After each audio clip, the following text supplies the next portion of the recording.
This is Digital Perspectives with Brad Kimes. Subscribe for new content notifications. Now, here's Brad Kimes. Come on in.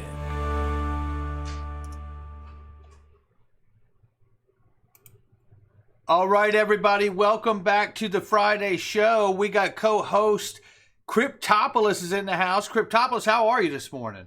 Fantastic, Brad. How you doing? I'm doing very well. Thank you for asking. Before we get started, I want to show something to some people because I really want to encourage them to understand that the markets here, we all don't know where they're going, and we're about to have a serious conversation about that fact. But I want to show them link to it's Private Investing Made Simple. They have an amazing app. The website's fantastic, and the company is as well. And I want to encourage people to understand that wherever you are today, don't think about just today. Be forward thinking in what you're thinking about with your portfolio and your investments. And remember, if you download this app, even if you're not an accredited investor, you can still participate in the conferences and the chats and all the conversations. You'll be able to sit in on conferences with people like Tim Draper, Greg Kidd, and you even catch the digital asset investor in there. So make sure you guys download that app. It's free to download, so make sure you check it out. Now, let's go ahead and get into this because we got quite a heavy list of things to talk about today, Dave. We're looking at negative interest rates from the Bank of England and other banks in Europe, and we're looking at the Fed talking about trying to stay close to zero until 2023. You and I just had a little offline conversation here about the mess that we're in. We have covered the idea of hyperinflation, inflation. We've covered the idea of deflationary period. And you have said, we've talked about how that is off the table. Where do you see us today? Because we have to be willing to change our mind if the information in front of us changes. Smartest people in the world aren't afraid to change their mind. And you're one of them. What do you see? All right. Well, I'll just throw out the disclaimer there that anything we say is not personal investment advice. It's just our opinions. We're talking as a layman in this economy, and we're trying to provide our own personal economy with some confidence about what we should do with our own portfolios going forward, and not necessarily any advice to any individual out there. So, having said that. You mentioned the Bank of England, unbelievable, right? They had a record 20.4% decline in GDP in the second quarter, official. Just to put that in perspective, that is a 300-year Six Sigma event. It does not happen. It has not happened in 300 years. So if you put that into perspective, you have to kind of think about that as kind of maybe a quake, a little bit of an earthquake, a little bit of the beginnings of a rumbling in the economy that may not be over yet. Now, we had Powell come out, the chairman of the Federal Reserve, come out in March and say, look, we're here to support the markets. We're going to do whatever we have to do in order to support them. We're going to keep interest rates low. They've done that now since March. When they first came out, and we started talking about this back in May and June, that the 1932 playbook of a declining stock market is probably off the table at this point. And since then, we've climbed up almost to new highs in the Dow Industrial Average, S&P 500 right there at the old highs. I think we even broke through it. The NASDAQ has gone into new highs. So all of those things have happened.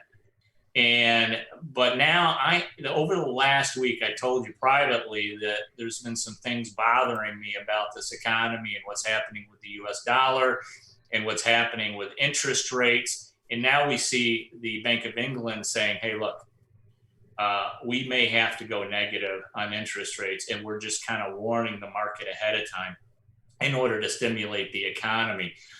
Well, one of as you know, I follow the velocity of money charts, and the last one that was updated was Q2 of 2020.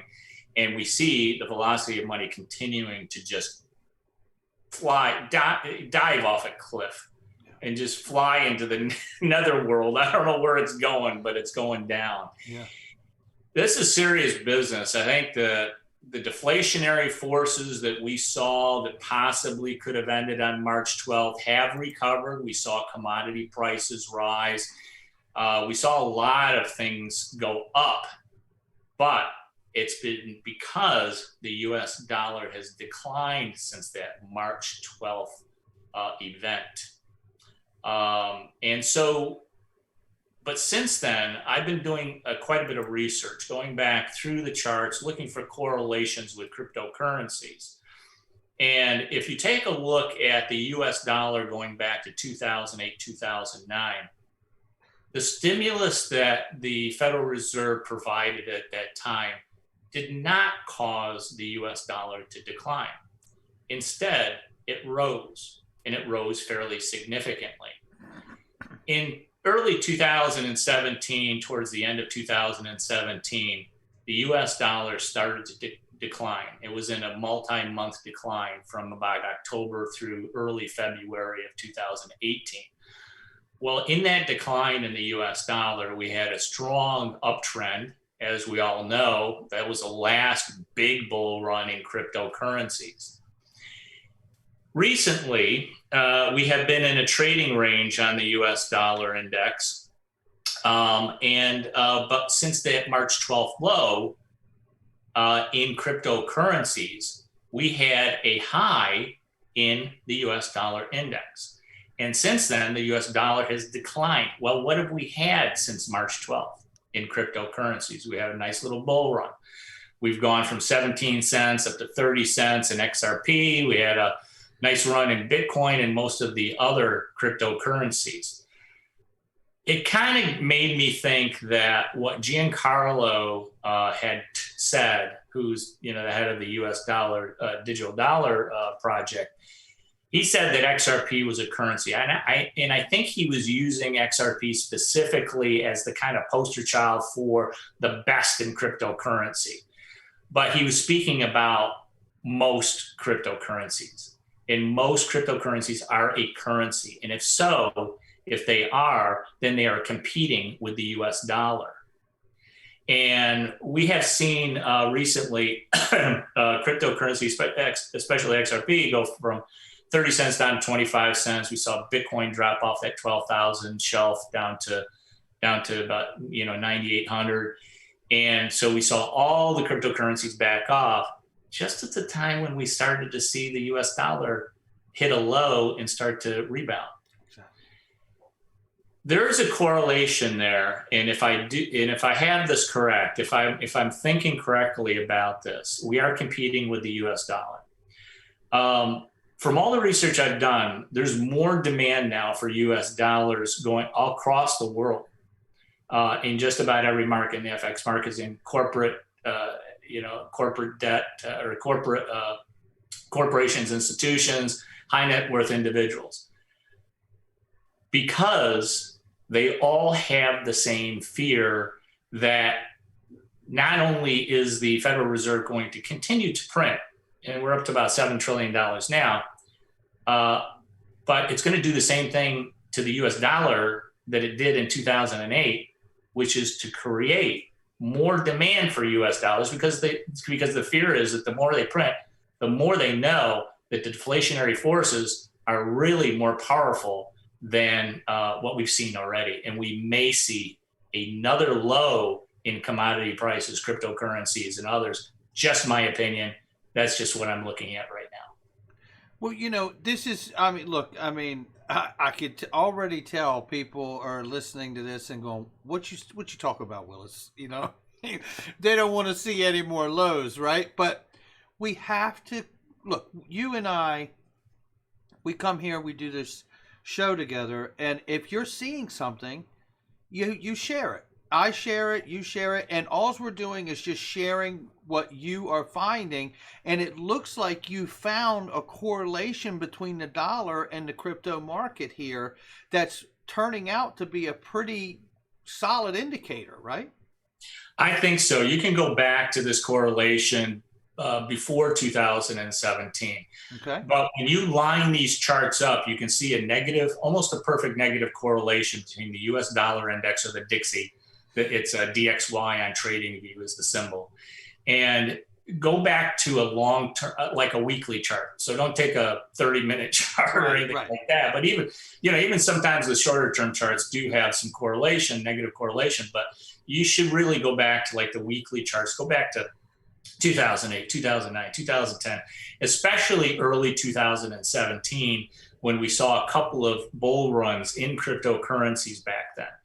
And what happened was, especially in late 2017, we had those huge runs up in cryptocurrencies because the dollar was just getting destroyed. And then it recovered in 2018. I think it was right around February. We had the blow off top in Bitcoin, and it started to decline at that point. And we really have not had a bull run in cryptocurrencies since then. That's right. And what has the US dollar index done since that low? Well, since that low, it has gained close to 22%. It has gone up continuously until we hit that March 12th high in the US dollar index, which also corresponded with the low in almost all the cryptocurrencies. And remember, that decline in cryptocurrencies in the March low was pretty severe. It was sharp.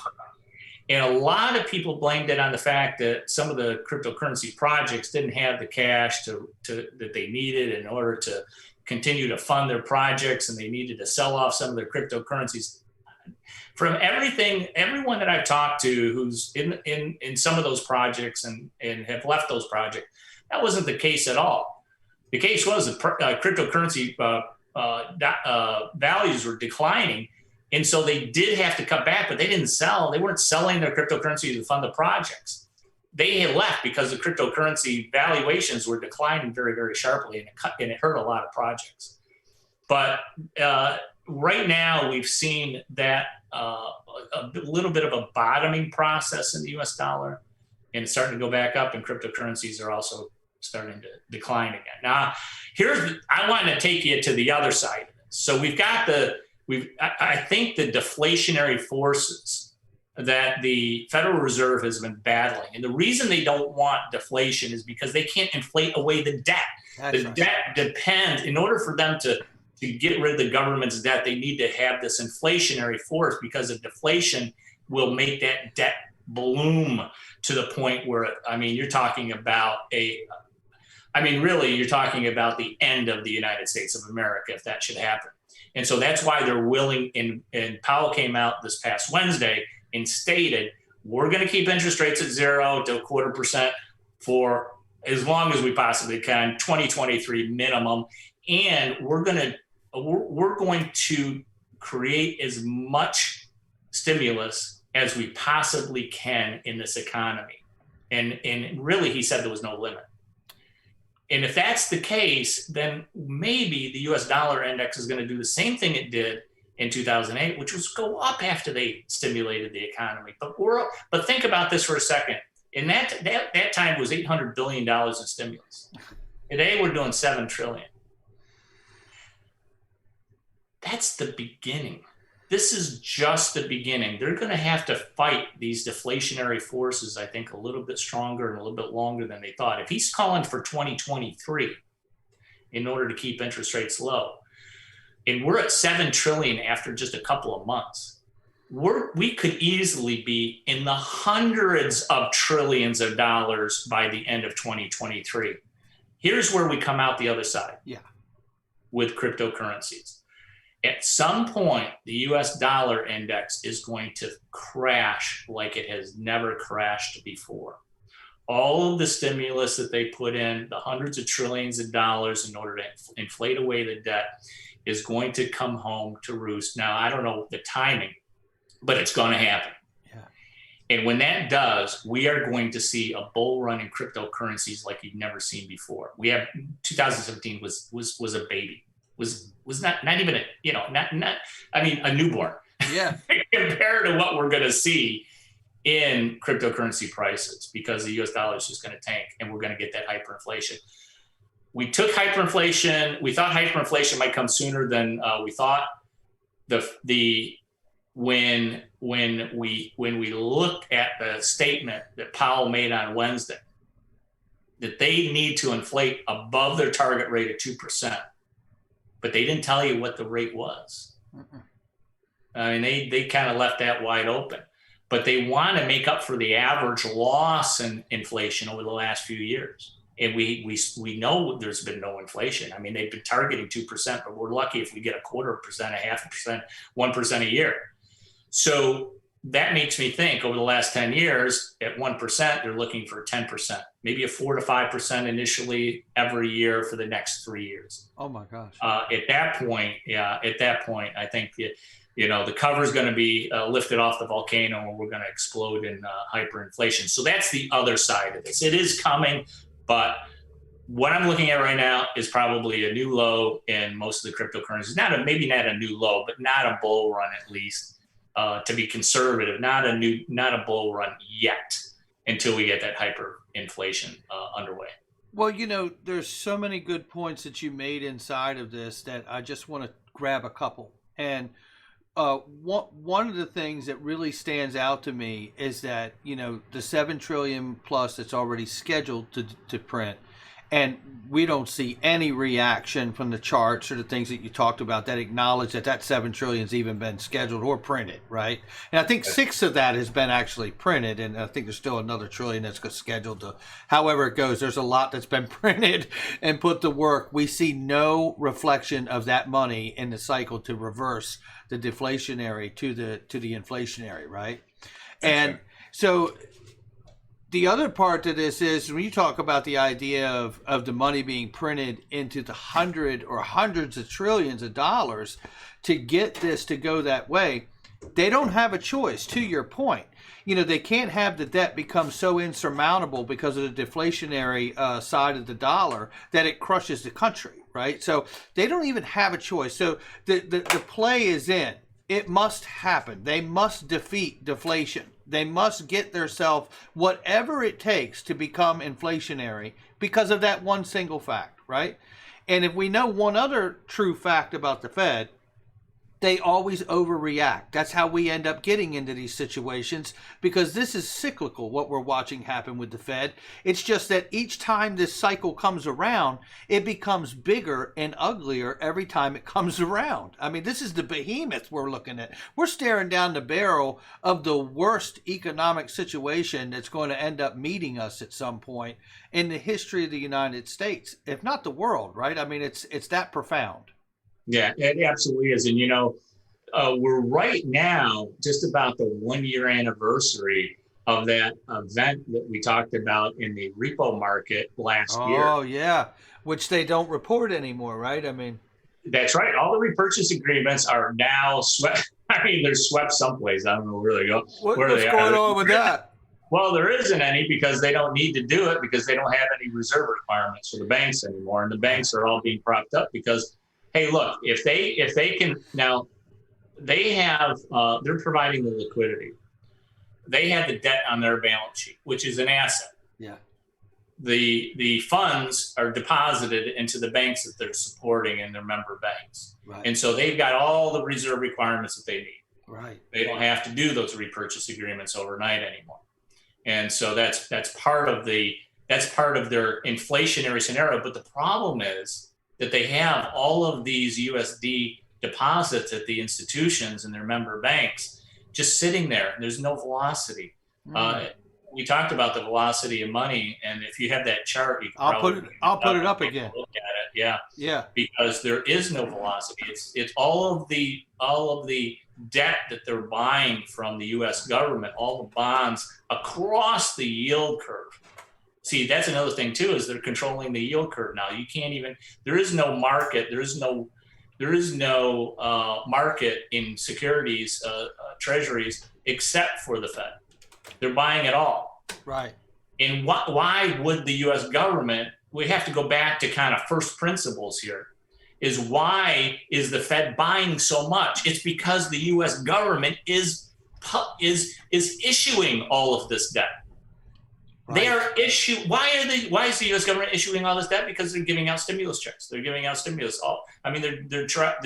They have to fund their operations somehow. And the way that they do that is by issuing debt.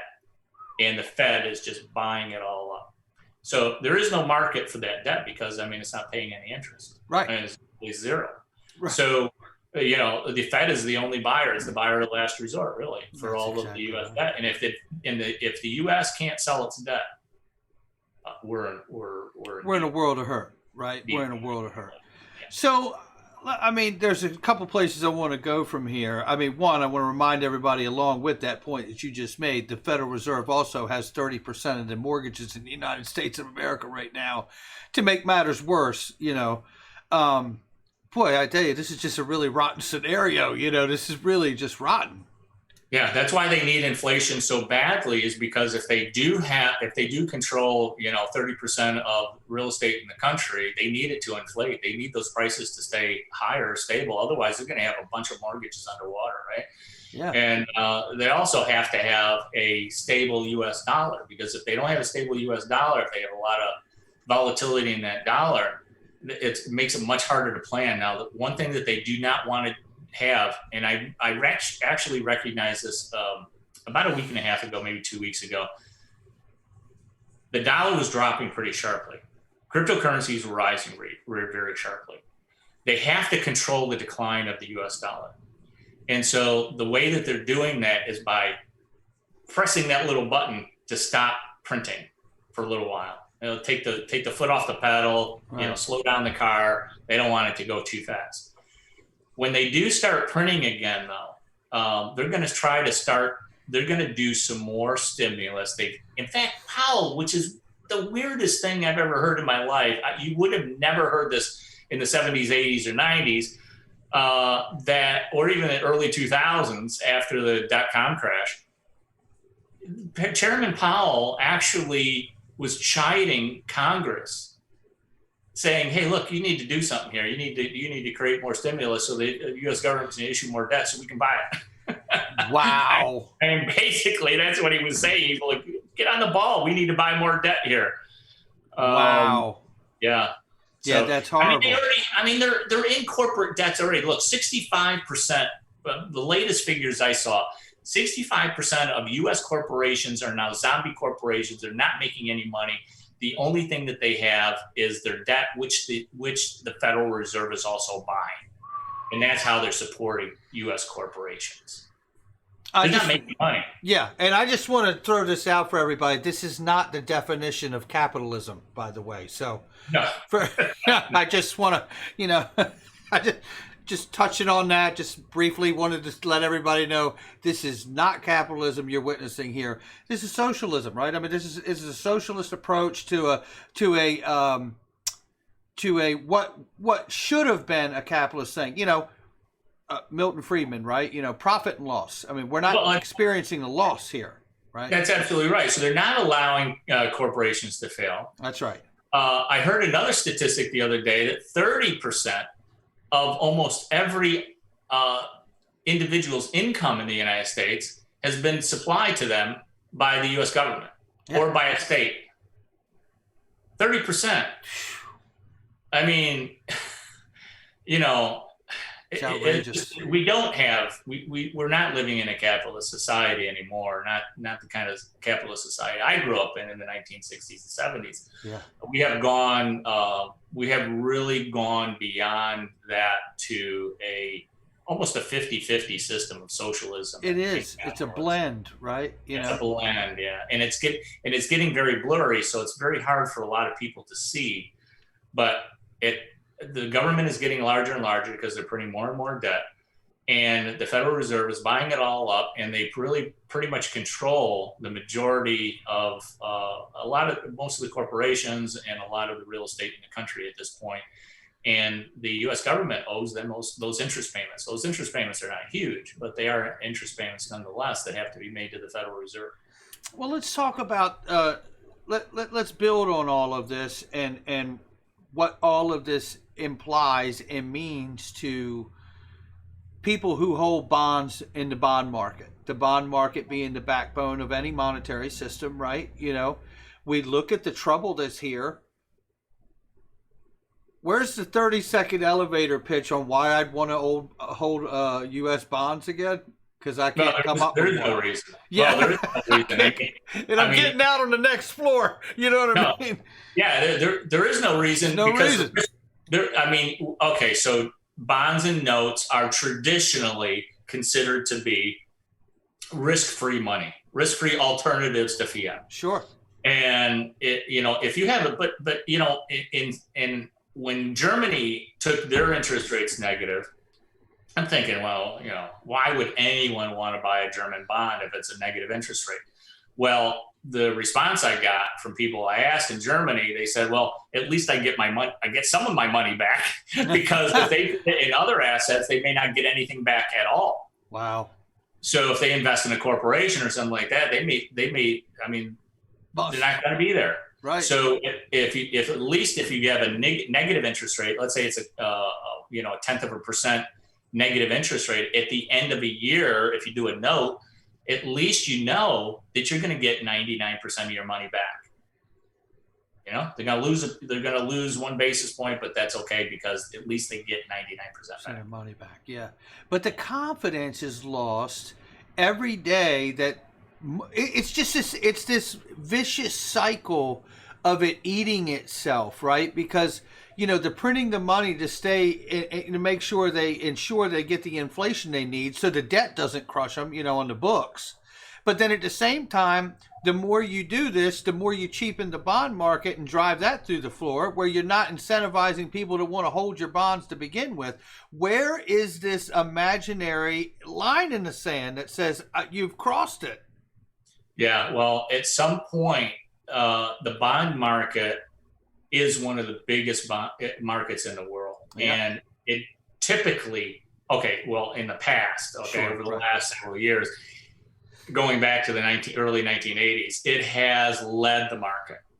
If we see bond prices declining, which means interest rates are going higher, it's providing that risk balance to the economy.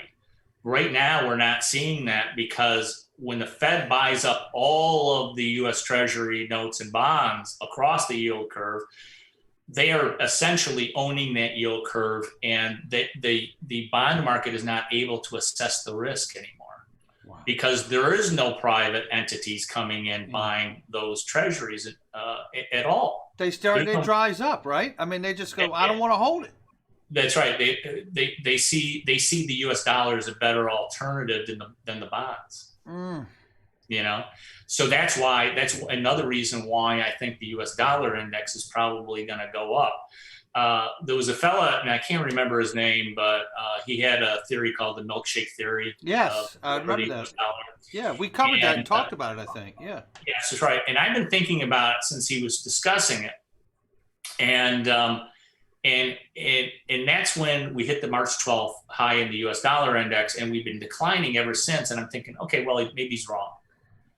But then I started thinking about it, and I said, you know what? It's just delayed. He may not be wrong about that. It might just be delayed, and we may see that surge in the U.S. dollar index again. And because of the deflationary forces, we're not defeated. The velocity of money continues to decline as sharp as you possibly can. We had a little rebound in commodities, but that's rolling over too, and we may see a new low in commodities as well. So just an FYI for everybody, I've got a Wealth Masterclass update coming up next Thursday at 1 p.m., and I'm going to go into more depth on commodities. But I'm starting to pare back on my positions in commodities and go back into the U.S. dollar. Just FYI, personal, not investment advice or anything like that. Yeah, no, it's good that you're sharing that. We have to be willing. These are liquid markets. These are ever changing markets that are always, taking on new things and new parameters and new impacts and things like that. So we have to be willing to adjust as you move through these things. And we're just calling it as we see it. It is very fluid. Very fluid. It is. And you've got to be willing. Things change very, very quickly. I mean, you could probably write out the 2008, 2009 financial crisis up until September of 2019 when we saw that overnight repo rate go to 10%. Yeah. How about it? That kind of raised the hair on my neck. Yeah. And now we're coming back into a situation. We can't see the repurchase market. See that they've taken that off the table, so we can't get a reading on what's really happening in the interbank lending market at all, because they've supplied all of the institutions with the cash that they need. So what do we have to deal? What indicator? What can we look at instead of the repurchase agreements in the overnight repo market in order to make a determination of how healthy the whole market is at this point in the status of the banks? The substitute now is the U.S. dollar index. Right. That's it. Now you look at the U.S. dollar index to make a determination of where commodities are going, where interest rates are going, and where cryptocurrencies are going. In my opinion, that's my opinion. Sure. Being in the markets for like 40 years, this is what I'm focusing on. So let's talk about the idea and the notion that, look, ultimate goal for XRP is to really become a reliable medium of exchange, so supplement to trade, right? To exist in the FX market as a opportune choice of pairing between all other currencies and tokenized things of value in the future, right? All of that. But just looking at it, fiat world, the asset XRP sitting on the exchange, as a solid exchange between all these other currencies, how does this fit in your mind, knowing that the Fed is on the warpath to print potentially 100 or more trillions of dollars to get the result they need for the inflation so they don't get crushed by the debt? But in turn, how do you introduce something like this that would sit on the books, and what would it make it worth? It would have to be worth an enormous amount of money, I would think, in order to suffice as an instrument like that at that level. Your thoughts, Dave? Well, so if we do have the deflation continue. Yeah. Hasn't been defeated. If we have that deflation continue, they go into trillions of dollars. At some point, they have to take the lid off of the bond market. Right. They got to take the lid off. They're going to let the market, because they cannot continue to buy. I mean, they will continue to buy for a very long time in hundreds of trillions of dollars, all the U.S. debt that's issued and that's needed in order to stimulate the economy. But at some point, they're going to say, "Hey, look, we're bloated." At that point, the bond market is going to start to finally look at risk of lending again, especially in the corporate market. Right. At that point, we see interest rates rise, because they said, Federal Reserve said they're going to keep interest rates low until 2023. May happen sooner than that, may happen later than that, I don't know. But at some point, when we start to see interest rates really take off and really start to ramp up higher, it will create a dollar crash. And that's kind of what I'm going to be looking for. I'm looking for a dollar crash. And this is going to be a systemic event, very large event, in which the dollar just falls off a cliff and never recovers, and it starts declining significantly because of the trillions and trillions and maybe even hundreds of trillions of dollars that they printed. At that point, we're going to see interest rates rise, we're going to see commodity prices rise, and cryptocurrencies go through the roof.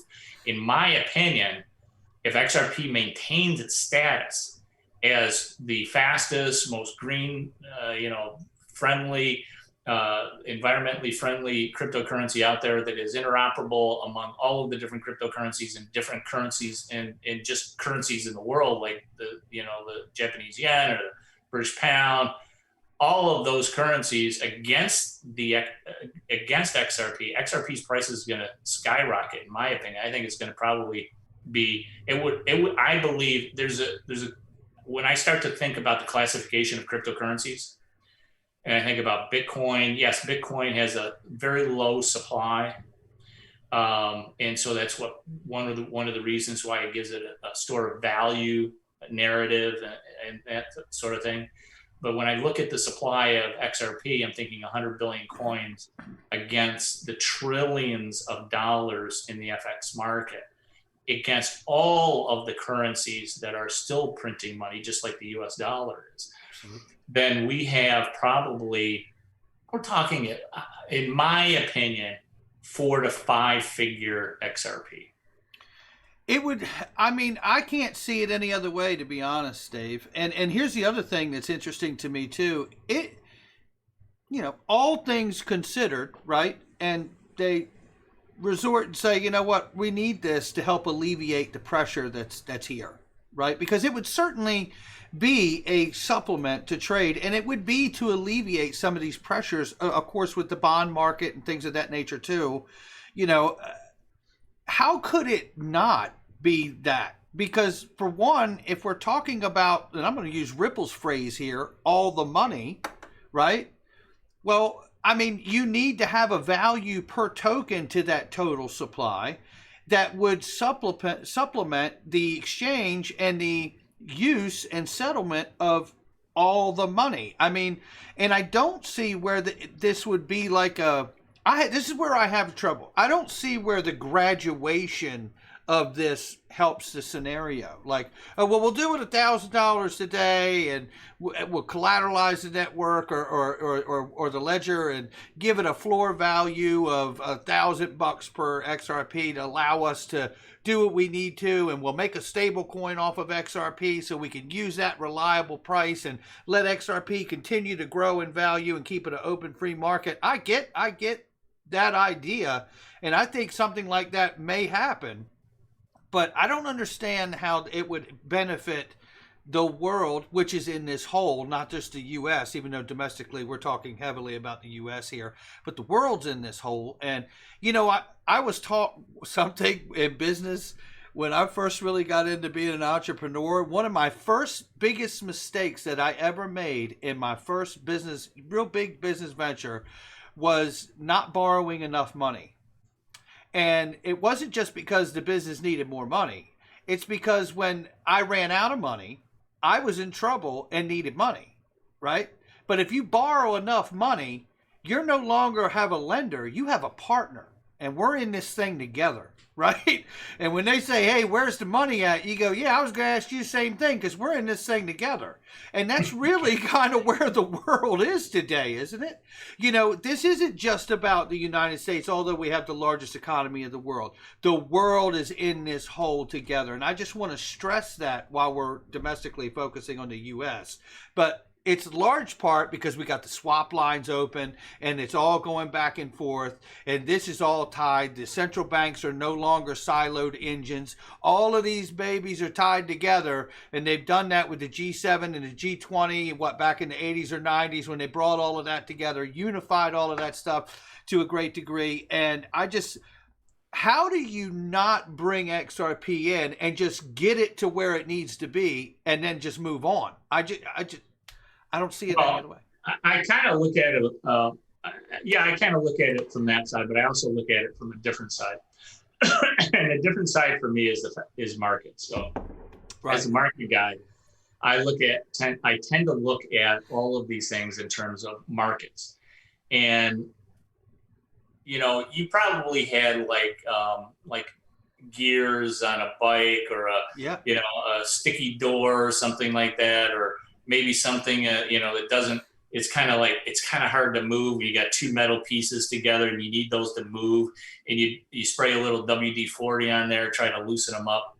Well, XRP is like WD-40. Right. It's really trying to loosen up those connections to make them fluid again, so that they work properly. And right now we've got a pretty big issue with money moving, no velocity, right? And so in order to unlock that, and because there's a lot of friction still in the payments market, and that's the one thing that Ripple, the company, has been focused on, is trying to open up those corridors to try to provide that liquidity all over the world. So they're really they're unsticking those gears, and XRP is the WD-40. So, I mean, if you could use that analogy. And then,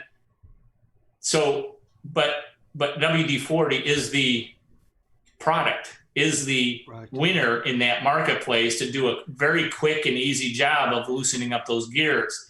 And so I see XRP the same way. It has to be the market that chooses it. Right. And so I think when people are introduced to XRP and the liquidity that it can provide, because it's interoperable among a lot of different currencies already across the world, I don't know how many, 200, 300 currencies across the world. And it's interoperable with a lot of different assets. On the XRP ledger, you can put assets. You can put all kinds of assets on there, and you can use XRP as the liquidity for those assets as well. When the market starts to recognize the fact that they can use XRP for all of these different use cases to provide that, to reduce that friction of transferring between different assets, that's when you're going to see the utility just go through the roof. I mean, it's sitting there dormant. It's dormant power. That's the way I look at it. It's dormant power in the marketplace. When the market, and now if you look what's happened to the cryptocurrency market since 2017. We had a lot of ICOs. Remember all the ICOs we had in 2017? Oh yeah, they got crushed in 18. Can you name any of those coins anymore? I can't. There's what is it? And then what is us with the yam coin now and the sushi coin? What is this? You know, are we reliving that whole era all over again? A little bit, a little bit, right outside the U.S. anyway. But what's happened is that there's a lot of coins if you look back, from the beginning of XRP back in 2013, early 2013 to present, XRP has always been pretty close to the top, at least in the top 5, top 10, top 3 cryptocurrencies in the world, and we have seen a lot of coins just drop off the face of the earth. Absolutely. So what that's telling me as a market guy is that the market has already stated that XRP is one of the most valuable cryptocurrencies in the world because we've remained at the top of that list for so long. Well said there. There's no question. And I'm looking for a document while you and I chat here to see if I can actually find this. You had said something that just really, really was powerful. And I'm going to, God, I hope I can find it within very quick and easy amount of time here. Let me see if I just wing in a prayer and able to find this thing. Let's see here. So what I was looking for, it was a Deloitte PDF, which was an interesting PDF because, it was a PDF, and I think it could have been around a 2015 time frame, I believe it was, and it talked about the strongest directive in how to institute a global reserve currency. Okay. So this is Deloitte talking about this, and let me just give you the phrase because I think I could get it here. And I think I remember that. Yeah, you remember that? It was pretty profound. I mean, it was like holy moly. And I have a video of it here, and I'll pull up the screen so they can see it at home here. So here's just what they said. We'll get you to comment on this, Dave. The strongest possible driver for national adoption of a cryptocurrency is for national government to mandate that taxes be paid in cryptocurrency. Similarly, the strongest possible driver for global adoption of a global reserve cryptocurrency would be global institutions that can force their will on most cross-border trade, mandating its use. What in the world? I mean, that's quite a statement right there. When you take what we've talked about this morning up until there, I mean, talk about that, Dave. Well, what cryptocurrency, what digital currency would you use for that? XRP, brother. That's the only one, because let's say you have, you can't use Bitcoin for that. Ain't gonna work. There's no way. I mean, it's just too slow. It's too energy intensive, right? You can't use Ethereum for that. I mean, look, they've got constraints and gas fees that are out of sight. You can't use it. Can we touch on that real quick just before you go to the Sure. Ethereum? So the proof of stake, I just want people to understand, the more people lock up the proof of stake, the Ethereum to participate in the network, the more expensive it makes the gas fees because it makes the coin worth more. It's almost like an increase in the Ethereum price puts constraint on the network because of the price. Exactly. It's really, yeah. Okay, the project is successful and the price is going up, but wait a minute, we can't do anything on the network anymore. It hits a ceiling and a wall where, market participants that want to participate in smart contracts for, let's say, supply chains, trade, things of that nature, they no longer see the viability of the network at some point because it outlives the cost efficiency of it, right? I mean, well, there's a lot of things that they could do off chain and stuff like that helps alleviate some of that, but it can't be used as a cross-border payment system. It can't be used as a payment between central banks. It can't be used it can't do any of those things. It can do smart contracts really well, and that's what it was designed for. Right. So, and it can do apps. Now, I'm still waiting for that killer app to come from the Ethereum project. I haven't seen it yet. Yeah. Cryptocurrencies does not apply. Mm-hmm. So you got to find it someplace else. Yeah. But I think there's a lot of value in Ethereum. I think there's tremendous value there, and I think it's going to continue to be valuable. They just have to work out the scaling issues, right? Totally. In Bitcoin, as great of a store of value it is, and I own some Bitcoin as well, so I'm not saying that. And I own a little Ethereum, so there's I own a little bit of everything, but me too. I don't see the energy issues and constraints that Bitcoin has going away anytime soon either. Yeah. The only thing that would fit the bill, that would fit the kind of transaction authorities requirements is XRP at this point. I don't see anything else, any other coin that can even come close to that type of liquidity. I don't either. It's what it was designed to do. Yeah, that's right. That's exactly right. And truthfully, we've heard Brad Garlinghouse, in full disclosure, say recently that, there's currently more demand than they can facilitate for XRP cross-border settlement and ODL.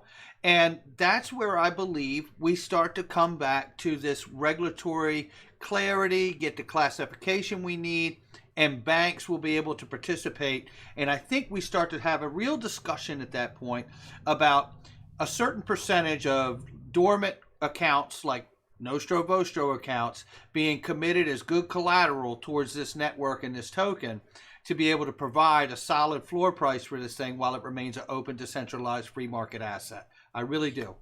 Well, a very, very small baby step in that direction was Kraken's ability to get a license from the Wyoming State Banking Department. How about that, right?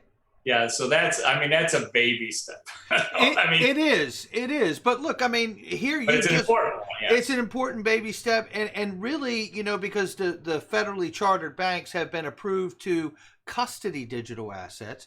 Right? And they can buy and hold them on their balance sheet for themselves, but they haven't gotten the clarity to sell them to their customers yet that way, right? So this could be that interface. You could see Kraken be that buy and sell side for the banks as that third-party provider to give you that, right? Maybe. I'm not sure that's the case. I think it's more, in my opinion, it's more of a wake-up call to the banks, the traditional. It is a wake-up call to the banks. They got to get in and participate, right? That's right. Just like Libra was a wake-up call to the Congress to get this whole idea of cryptocurrencies and the digital dollar project really start to ramp that up. This is kind of a wake-up call to traditional banks. Is if I'm a VP or a C-suite level executive at a bank, and regional or otherwise, and I look at this and I think, Kraken, what the? They got a banking license now? Wait a minute, we got a banking license already. Why can't we get into this space? Why can't we hold in custody cryptocurrencies? Oh yeah, we can. Brian came out and said, yeah, we can do it. So and the OCC has given us the approval to do it. Oh, wait a minute. Okay, so we got the banking license. We got the OCC approval. What's stopping us? All right, I'm calling together my executive team. We're going to start to brainstorm and strategize on this thing because we need to get into this space. They really do, and you make such a great point, and I think that's absolutely accurate about what this. It's a shot fired across the bow. It says you guys better get into this space, or you're going to get wiped out, because now Kraken actually can really structure their self now as a bank and offer all those services you offer, and now they can actually buy and sell the crypto too, because they're already there on that side, right? So. But Wyoming is so smart in this whole space. Shout out to Caitlin Long, right? Caitlin Long just really is crushing it, because you know what she did when she created this license for this bank? I think we got the initials, SBFI or something like that. Yeah. What she did was really super smart. She said, "Hey, look, if you hold one asset, let's say you hold one XRP." Well, you need to have that one XRP available to your depositor. And if you go bankrupt, if you go out of business, you have to give that XRP back to that owner. So you still own your XRP. It does not go into the receivership if they go bankrupt. Yeah. And that is such a huge thing. And they also can't dilute it by taking that one XRP and loaning out 10 XRP to somebody else. So they can't do fractional banking with your crypto. Well, that's smart. Very uber smart. Yeah, very smart. And shout out to her. She's been such an advocate in this space for crypto. And it is super smart, because it really proves that we're moving to that asset-backed system and moving away from the obviously the fractional lending and all of that, and the debt-based system that we're in now, because it's failing. It's failing miserably, right? And quickly. But it's interesting to me because, all of this opens an immediate door with that whole, here we go again with the public-private relationship, right? It's the clarity we need and the public-private relationship. We have all these things like Ripple, the blockchain infrastructure company, that a bank could call and say, hey, you know what? I said no 2 years ago and passed, but I think you guys should bring your software and let's sit down and talk again, right? Because they're talking about plugging in the APIs and an upgrade. I mean, this could be done in a matter of a handful of weeks here, and you're participating, right? That's right. Yep, absolutely. That's really. I don't think there's no barrier anymore. If banks are really smart, they're going to start to jump on board. They will. If they want to be, I think there was a video that DAI came out with. It was several months ago, but it was from the Japan entity that was looking into the future of banking. Oh, I can't remember. Was it BRD? Was it Adam Trademan? No. It was a large. It was on that one document where there was a. It showed XRP like interconnected between all the banks, and there was like it showed Ripple. Right in the middle of it all. Yeah. Right in the middle of all the entire chain supply between all of the banks. Maybe it was Deloitte and Temenos or something, because Blue Zell might have been a. Oh boy, I wish I would remember the name of it. All that came to mind was DTCC, but it's not DTCC. Not DTC, yeah. But it was a Japanese company, Nippon something. Okay. Something like that. But anyway, it was a futuristic style video, and the woman in the video was a banking executive, and she was being taught by an AI what was going to happen in the future. And one of the things that was going to happen in the future was, hey, you either adapt or you're not going to be around much longer. And it was all in a virtual setting, and it was very interesting. And that really is coming true right now. It is that if these banks do not, they're not going to be around much longer, because there's no cash anymore. We're going to be cashless sooner than we thought. Yeah. And so there's no reason to have physical banks anymore, except to go in. I don't know, maybe, just go in and say hi to your friends or something. I don't know, but have a cup of coffee. Most of them are becoming like coffee shops now, I think. They really are. It's like a Starbucks, you know what I mean? Yeah. There is no reason to have a physical bank anymore. It's going to be gone soon. You know what I said the last time I walked into a bank, by the way, I told the teller when I went in there, of course, you have to wear a mask now because of the whole pandemic thing. I said, there was a time I used to come in here, if I wore a mask, you called the cops on me. Yes, that's right. It's a damnest thing. Now you'll call the cops on me if I don't put the mask on. I don't know. What the hell is going on? You know what I mean? The polarities flip. That's all I'm saying. That is pretty hilarious. It's pretty interesting. All right, so Dave, let's final thought this thing. We're running up on an hour here. Let's final thought this thing. Where are you at today? Sum it up. Give me your most important things that you want people to be left with today. So we talked about the fact that we're, several months ago that the 1932 is off the table. We're going to get a rise in the stock market. We did. We got that now.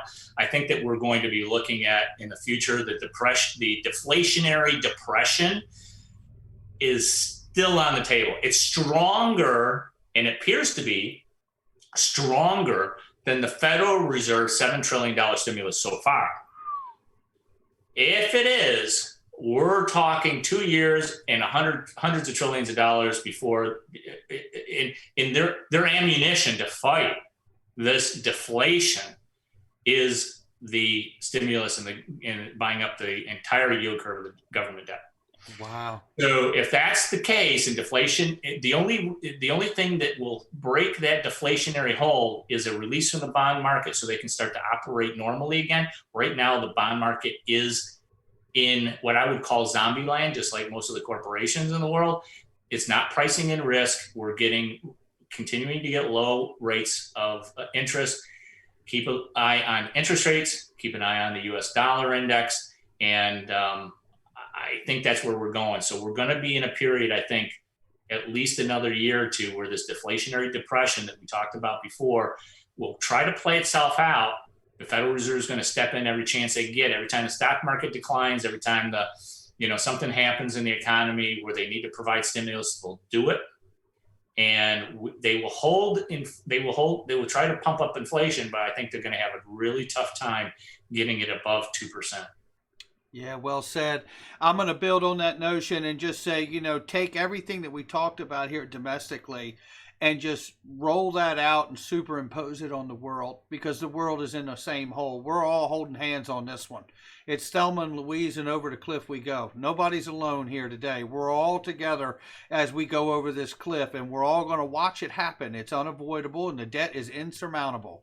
And I would tell people as we leave today to keep in mind a few of the larger entity agencies to keep an eye on domestically and internationally. Keep your eye on the G7, G20, the FATF, the FSB on the international level. I would pay attention to the FCA in the UK, the Financial Conduct Authority. I would also look and pay attention to FinCEN, FINRA, FSOC, and the OCC from the Treasury Department, which I think sums up nicely that they've had a huge hand in what's going on with cryptocurrencies, because I believe that's exactly what they are, currencies. So, Dave, thank you so much for a great show. We got to shout out Dan from Tradingology, man. Yes, we do. My buddy Dan. Dan and I are doing trading room videos for our clients live every single day, Monday through Thursday. We talk a lot about the economy stuff. We also talk a lot about the stock market and cryptocurrencies. So let me just share this with you, because Dan and I have known each other for several years. Sure. And Dan is just such a great guy. He's an honest guy. He's as true as can be.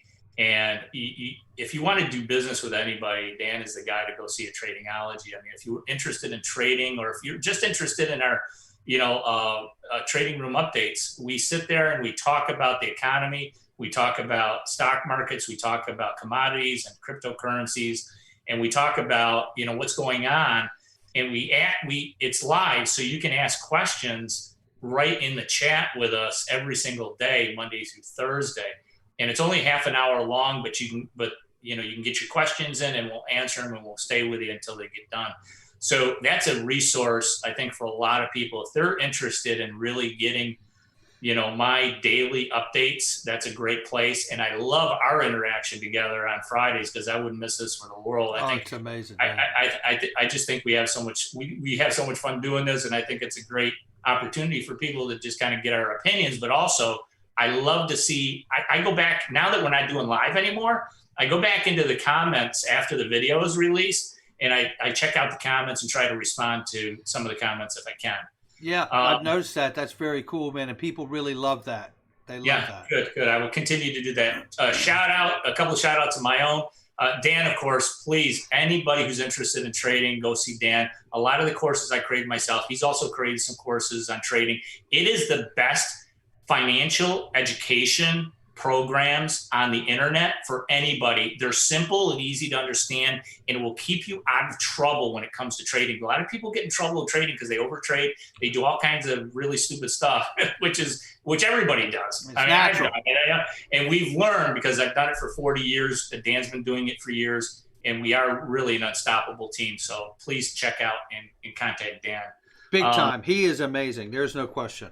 Jay Hyatt 139, shout out to him. He's stuck home with the kids doing remote learning. So I feel for him, but I feel for you, buddy. Yeah, I can't reach you, but I feel for you. We miss you. We text each other just about every day. He's amazing. I just spoke to him briefly the other day. He's so great. Yeah, he's a great guy. We got to get him back on the show, right? I asked him to be here today, but he's doing remote learning with his kids. So I it's get like, it. I can't. I wish he was here. I don't want. Maybe I'll tell him to bring the kids next time. Yeah, you know what I mean? Yeah, we keep it clean. You know what I mean? It's a field trip. It's a field trip on education, on investing. Yeah. Well, education, economy. That's exactly right. Field trip. Yeah, that would impress your students or your teachers, I'm sure. Anyway, shout out to Don Ripple. You know who you are. Yeah, that's cool. All right, man. Well, thank you, Dave. Have a great weekend. Thank you to everybody out there. Remember, it's not financial advice. It's just our opinions and our perspectives right here on Digital Perspectives. Have a great weekend, Dave. We'll talk soon, my friend. You too, Brad. Take care, buddy. You got it. Take care.